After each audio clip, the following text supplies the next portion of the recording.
Trailer തുടങ്ങുന്നത് നയൻതാരയുടെ character ഒരു പെൺകുട്ടിയോട് സംസാരിക്കുന്നതിലൂടെയാണ്. ഇതൊരു തുറന്നു പറച്ചിലായി കാണണം. കുറ്റപ്പെടുത്തുന്നവരോട്, തള്ളിപ്പറയുന്നവരോട് ധൈര്യത്തോടെ തിരിച്ചു പറയാൻ. ശേഷം ആ കുട്ടി ക്യാമറയ്ക്ക് മുൻപിലേക്ക് ഒരു തുറന്നു പറച്ചിലിന് തയ്യാറാവുകയാണ്. ട്രെയിലറിൽ പിന്നീട് പലയിടത്തും ഈ കുട്ടിയെ കാണിക്കുന്നുണ്ട്. ഹൈസ്കൂളിൽ പഠിക്കുവാൻ മിടുക്കിയായ ആതിര സഹദേവൻ എന്ന കുട്ടിയാണത്. ഒരുപാട് സർട്ടിഫിക്കറ്റുകൾ ആ കുട്ടിയുടെ വീട്ടിൽ വെച്ചിട്ടുണ്ട്. ആ കുട്ടിക്ക് ശക്തി സൊല്യൂഷൻസ് കൊടുത്ത ഒരു ലാപ്ടോപ്പ് കിട്ടുന്നതായും കാണിച്ചിട്ടുണ്ട്. ഫഹദ് ഫാസിലിൻ്റെ ക്യാരക്ടർ നടത്തുന്ന ശക്തി സൊല്യൂഷൻസ് എന്ന കമ്പനി ഗവൺമെൻറ്റായി ചേർന്ന് നടത്തുന്ന സമാജ സേവ എന്ന പ്രോഗ്രാമിൻ്റെ ഭാഗമായിട്ടാണ് തിരഞ്ഞെടുക്കപ്പെട്ട ഒരുപാട് സ്കൂൾ കുട്ടികൾക്ക് ഫ്രീ ആയി ലാപ്ടോപ്പ് കൊടുക്കുന്നത്. ആതിരയ്ക്ക് ഈ ലാപ്ടോപ്പ് കിട്ടുന്നതും ആ കുട്ടി അതിലൊരുപാട് സന്തോഷിക്കുന്നതും കാണിക്കുന്നുണ്ട്. ലാപ്ടോപ്പിൻ്റെ മുകളിൽ ശക്തി സൊല്യൂഷൻസിൻ്റെ ലോഗോയും കാണാം. ലാപ്ടോപ്പ് തുറന്നു വെച്ച് അതിന് മുൻപിൽ നിന്ന് ഡാൻസ് കളിക്കുന്നതും കാണിച്ചിട്ടുണ്ട്. തൊട്ടടുത്ത സീനിൽ തുറന്നു വെച്ച് അതേ ലാപ്ടോപ്പിന് മുൻപിൽ നിന്നുകൊണ്ട് ആ പെൺകുട്ടി ഡ്രസ്സ് മാറുന്നതും ലാപ്ടോപ്പിൻ്റെ ക്യാമറയിലേക്ക് വിഷ്വൽ സൂം ചെയ്യുന്നതും കാണാം. ലാപ്ടോപ്പിലെ ക്യാമറ തനിയെ പ്രവർത്തിക്കുന്നതും അത് ഉപയോഗിക്കുന്നവരുടെ സ്വകാര്യ നിമിഷങ്ങൾ ക്യാമറ പകർത്തുന്നുമുണ്ട്. അത് ലീക്കായതിനു ശേഷം ആ കുട്ടിയെ പോലീസ് അറസ്റ്റ് ചെയ്ത് കൊണ്ടുപോകുന്നുണ്ട്. പിന്നീട് ആ ക്യാരക്ടറിൻ്റെ ലൈഫിൽ നടന്ന സംഭവങ്ങൾക്കൊടുവിൽ നയൻതാര ആ കുട്ടിയെ സമീപിക്കുന്നതും എല്ലാം തുറന്നു പറയാൻ പ്രേരിപ്പിക്കുന്നതുമാണ് ട്രെയിലറിൻ്റെ തുടക്കത്തിൽ കാണിക്കുന്നത്. തുടർന്ന് രേവതിയുടെ ക്യാരക്ടറും നിലവിലെ കേന്ദ്രമന്ത്രിയോ ഉയർന്ന പൊളിറ്റിക്കൽ ലീഡറോ ആയിട്ടുള്ള ഒരാളുടെ സംഭാഷണവുമാണ്. രേവതി ചോദിക്കുന്നത്, എൻ്റെ സമയത്ത് ഓതറൈസേഷൻ നടത്തിയ ഒരു സോഫ്റ്റ്വെയർ ഇപ്പോൾ സാധാരണ ജനങ്ങളുടെ കാര്യത്തിന് വേണ്ടി ഉപയോഗിക്കുന്നത് ന്യായമാണെന്ന് തോന്നുന്നുണ്ടോ എന്നാണ്. സംസാരിക്കുന്നത് തമിഴിലാണ്. അപ്പോൾ കേന്ദ്രമന്ത്രിക്ക് തമിഴ് അറിയാം. അതായത് മന്ത്രിയുടെ ക്യാരക്ടർ മലയാളിയാവാനുള്ള സാധ്യതയുമുണ്ട്. രേവതി ഇതിനു മുൻപ് കേന്ദ്രമന്ത്രി ആയിരുന്നുവെന്നും ഇതിൽ നിന്നും മനസ്സിലാവും. നെക്സ്റ്റ് സീൻ ഫഹദ് ഫാസിലിൻ്റെ ക്യാരക്ടറിൻ്റെ ഒരു സ്പീച്ചാണ്. ശക്തി സൊല്യൂഷൻസ് എന്ന കമ്പനിയുടെ CEO ആണ് ഫഹദിൻ്റെ ക്യാരക്ടർ.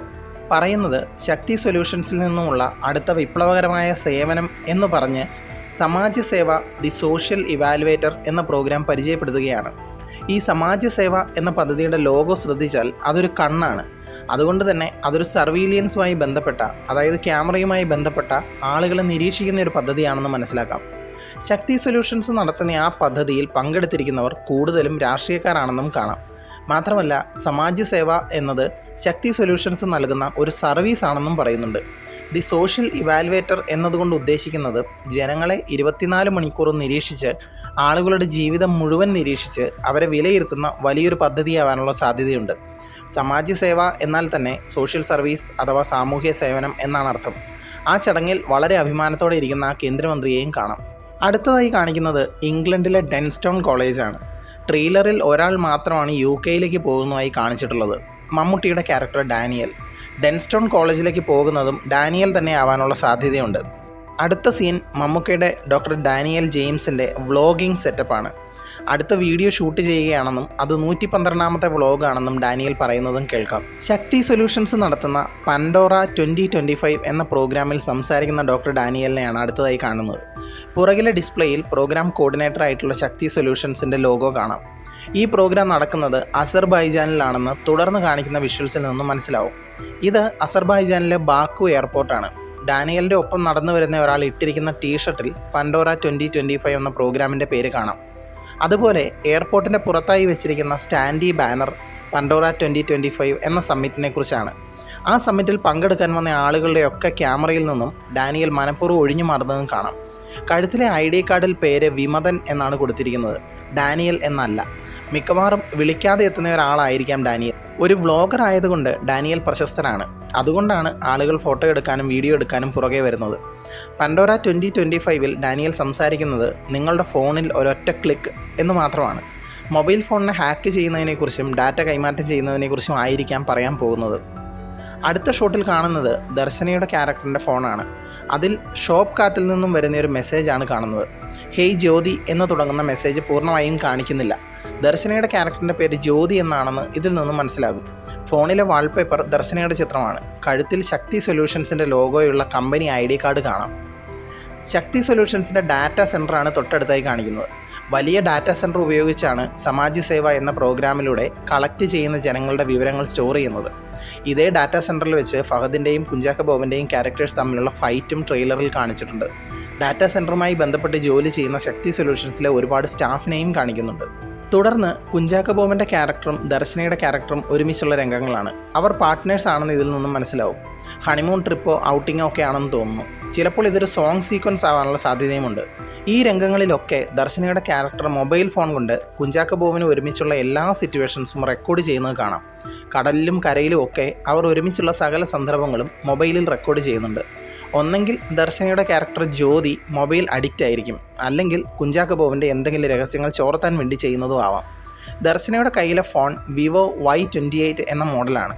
ഇതേ ഫോണിലുള്ള ഫയൽസ് എല്ലാം ഒരു കമ്പ്യൂട്ടറിൽ ഓപ്പൺ ചെയ്തതായി കാണിക്കുന്നുണ്ട്. ഈ കമ്പ്യൂട്ടർ ഡോക്ടർ ഡാനിയലിൻ്റെതാവാനുള്ള സാധ്യതയുണ്ട്. ഇതേ ഡെസ്ക്ടോപ്പ് ഡാനിയലിൻ്റെ വ്ളോഗിംഗ് സ്റ്റുഡിയോയിൽ കാണാം.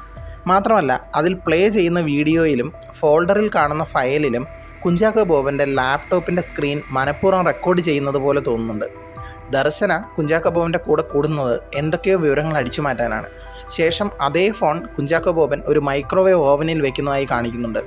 ചില മൈക്രോവേവ് ഓവനുകൾക്കുള്ളിൽ ഫോൺ വെച്ചാൽ ഫോണിന് സിഗ്നൽ കിട്ടാതെയാവും. അതിനുവേണ്ടിയാവും ഫോൺ ഓവനിൽ വെക്കുന്നത്. ഇതൊക്കെ ട്രെയിലറിൽ കാണിക്കുമ്പോൾ ബാക്ക്ഗ്രൗണ്ടിൽ കുഞ്ചാക്കോ ബോബൻ്റെ ക്യാരക്ടർ പറയുന്നത് പെരിസ്കോപ്പ് ശക്തിയിലേക്ക് ഹാൻഡ് ഓവർ ചെയ്യുമ്പോൾ അതിൻ്റെ റെസ്പോൺസിബിലിറ്റി എനിക്കായിരുന്നു എന്നാണ്. ദർശനയുടെ ക്യാരക്ടർ കുഞ്ചാക്കോ ബോബൻ്റെ ID കാർഡ് ഉപയോഗിച്ച് ശക്തി സൊല്യൂഷൻസിൽ കയറുന്നു കാണിക്കുന്നുണ്ട്. ദർശന ശക്തി സൊല്യൂഷൻസിലെ സ്റ്റാഫ് ആയിട്ട് കൂടി മറ്റൊരു ID കാർഡ് ഉപയോഗിച്ച് കയറണമെങ്കിൽ കുഞ്ചാക്കോ ബോബനെ പെടുത്താനാണ്. ഈ ഒരു ഷോട്ടിൽ കുഞ്ചാക്കോ ബോബൻ്റെ ക്യാരക്ടറിൻ്റെ പേര് മൈക്കിൾ ദേവസി ആണെന്ന് മനസ്സിലാവും. ദർശനയുടെ കഴുത്തിൽ അയാളുടെ ID കാർഡുണ്ട്, കയ്യിൽ മൈക്കിളിൻ്റെയും. ബാക്ക്ഗ്രൗണ്ടിൽ ഫഹദ് പറയുന്നത് മൈക്ക് നിൻ്റെ കമ്പ്യൂട്ടറിലെ പ്രധാനപ്പെട്ട രേഖകൾ എന്തോ അവളുടെ കൈവശമുണ്ട് എന്നാണ്. അടുത്തതായി കാണിക്കുന്നത് നാഷണൽ ഡിഫൻസ് മിനിസ്റ്ററിയുടെ ഡിഫൻസ് റിസർച്ച് വിങ്ങിലേക്ക് കയറിപ്പോകുന്ന ഡാനിയലിനെയാണ്. നടന്നു പോകുന്ന ആ ആളിൻ്റെ തൊപ്പിയുടെ മുകളിൽ W എന്ന് എഴുതിയിട്ടുണ്ട്. മറ്റൊരു ഷോട്ടിൽ ഇതേ തൊപ്പിയും വെച്ച് ഡാനിയൽ നിൽക്കുന്നത് കാണാം. DRWയിലേക്ക് കയറി പോകുന്നുണ്ടെങ്കിൽ ഒന്നെങ്കിൽ കേണൽ റഹീം നായിക്കിനെ കാണാൻ, അല്ലെങ്കിൽ മറ്റെന്തോ വിവരം തിരയാൻ. ബാക്ക്ഗ്രൗണ്ടിൽ ഡാനിയലിനെതിരെ ലുക്കൌട്ട് നോട്ടീസ് ഇഷ്യൂ ചെയ്യാൻ പറയുന്നതും കേൾക്കാം. ഒരു ഡിപ്ലോമാറ്റിക് പാസ്പോർട്ടും ഒപ്പം ഡിപ്പാർട്ട്മെൻറ്റ് ഓഫ് മിലിറ്ററി അഫയേഴ്സ് അഥവാ DMA ആയി ബന്ധപ്പെട്ട പേപ്പറുകളൊക്കെ ഡാനിയൽ കത്തിക്കുന്നത് കാണാം.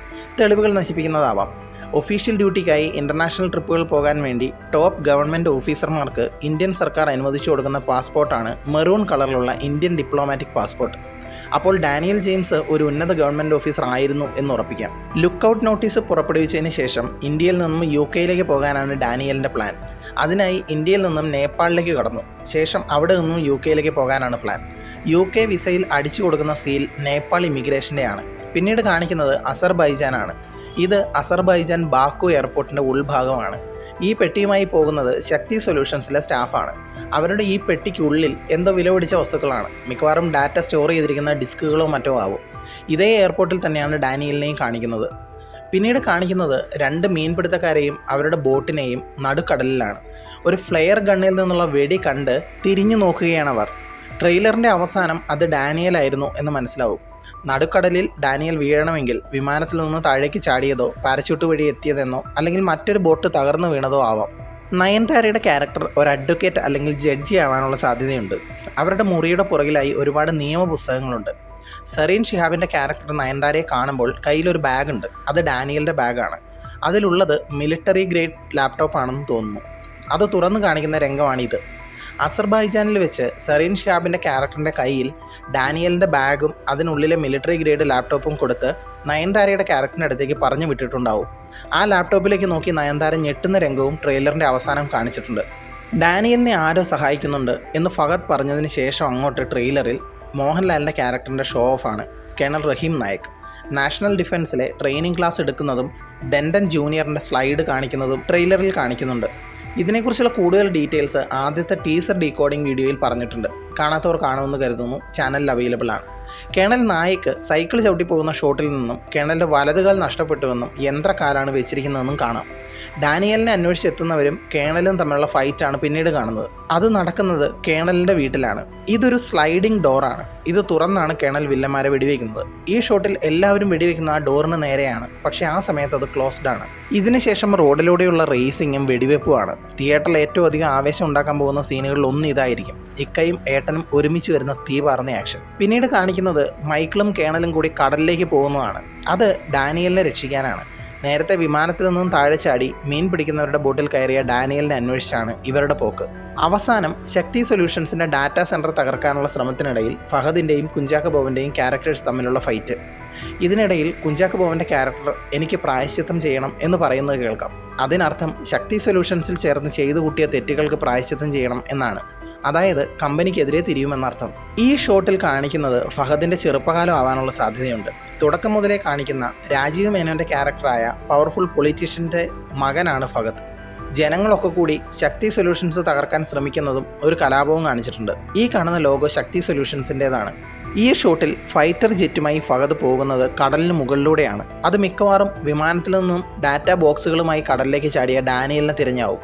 നെക്സ്റ്റ് ഷോട്ടിൽ ആ ഫൈറ്റർ ജെറ്റ് തല കീഴായിട്ടാണ് ഫഹദ് ഓടിക്കുന്നത്. ശ്രദ്ധിച്ചു നോക്കിയാൽ ജെറ്റിനെ കറക്കുന്നതും വിഷ്വൽസിൽ നിന്നും മനസ്സിലാവും. ഇത്രയും ഡീറ്റെയിൽസ് ആണ് ട്രെയിലറിൽ നിന്നും കണ്ടെത്താൻ കഴിഞ്ഞത്. സോ കഥ ഏതാണ്ട് ഇങ്ങനെയായിരിക്കുമെന്ന് തോന്നുന്നു. പെരിസ്കോപ്പ് എന്ന സോഫ്റ്റ്വെയർ ആദ്യമായി ഗവൺമെൻറ്റിൻ്റെ കൈവശമായിരുന്നു. അത് രേവതിയുടെ ക്യാരക്ടറിൻ്റെ കാലത്ത് ഓതറൈസേഷൻ നടത്തിയതാണ്. ഇപ്പോൾ അത് ഫഹദ് ഫാസിലിൻ്റെ ക്യാരക്ടർ CEO ആയുള്ള ശക്തി സൊല്യൂഷൻസിൻ്റെ കൈവശം എത്തി. അതുപയോഗിച്ച് സമാജസേവ എന്ന പേരിൽ ആളുകളുടെ ഡെയിലി മൂവ്മെൻറ്റ്സ് റെക്കോർഡ് ചെയ്യുകയും അതിലൂടെ ആളുകളെ സോഷ്യൽ സ്കോറിംഗ് നടത്തി വേർതിരിക്കുകയും അതുപോലെ ജനങ്ങളുടെ സ്വകാര്യ വിവരങ്ങൾ വിറ്റ് കാശുണ്ടാക്കുകയാണ് ശക്തി സൊല്യൂഷൻസ് ചെയ്യുന്നത്. ഇതിനെല്ലാം പുറകിൽ വലിയൊരു പൊളിറ്റിക്കൽ ഫോഴ്സ് ഉണ്ടെന്നും ഊഹിക്കാം. ഇതെല്ലാം പുറത്തു കൊണ്ടുവന്ന യൂട്യൂബർ അല്ലെങ്കിൽ വ്ളോഗറാണ് ഇക്കയുടെ ക്യാരക്ടർ ഡോക്ടർ ഡാനിയൽ ജെയിംസ്. അതുകൊണ്ട് തന്നെ ഡാനിയലിന് പുറകെ ഗവൺമെൻറ്റും ശക്തി സൊല്യൂഷൻസും ഉണ്ട്. ഡാനിയലിന് സഹായമായി കേണൽ റഹീം നായിക്കുണ്ട്. ഇതിനിടയിൽ ദർശനയുടെ ഫോൺ പരിശോധിക്കുന്നതിലൂടെ ഡാനിയലിന് പെരിസ്കോപ്പും അതുപയോഗിച്ച് പ്രവർത്തിക്കുന്ന സമാജസേവ എന്ന സോഷ്യൽ ഇവാലുവേറ്റർ എന്ന പ്രോഗ്രാമും പൂർണ്ണമായും തകർക്കാൻ കഴിയുന്നയാൾ കുഞ്ചാക്കോ ബോബൻ്റെ ക്യാരക്ടറാണെന്ന് മനസ്സിലാവും. പിന്നീട് ഇവർ 3 പേരും ചേർന്ന് ശക്തി സൊല്യൂഷൻസിൻ്റെ നീക്കങ്ങളെ എങ്ങനെ തകർക്കും എന്നതാവാം കഥ. ഇതിനിടയിൽ ശക്തി സൊല്യൂഷൻസ് കൊടുക്കുന്ന ഫ്രീ ലാപ്ടോപ്പ് ഉപയോഗിച്ച കുട്ടികളും അതിലൂടെ അവരുടെ സ്വകാര്യ സന്ദർഭങ്ങൾ ചോർന്നതും ഒക്കെ കമ്പനി സോഷ്യൽ സർവീസ് എന്ന പേരിൽ നടത്തുന്ന പ്രോഗ്രാമിൻ്റെ ഇരകളായവരാണ്. പെരിസ്കോപ്പ് എന്തിനുപയോഗിക്കുന്നു എന്നതും അത് എത്രത്തോളം ശക്തി സൊല്യൂഷൻസ് മിസ്യൂസ് ചെയ്യുന്നു എന്നും ഈ ഒരു പ്രശ്നം എങ്ങനെയാണ് ഡാനിയലും കൂട്ടരും തീർക്കുക എന്നതുമാണ് കണ്ടറിയേണ്ടിയിരിക്കുന്നത്. എന്തായാലും ടീസറിൽ കിട്ടാത്ത ഹൈ ഇരട്ടിയായി ട്രെയിലറിൽ കിട്ടിയിട്ടുണ്ട്. കൂടുതൽ സിനിമാ വിശേഷങ്ങൾക്കായി ചാനൽ സബ്സ്ക്രൈബ് ചെയ്യൂ. Thanks for watching. Bye bye guys.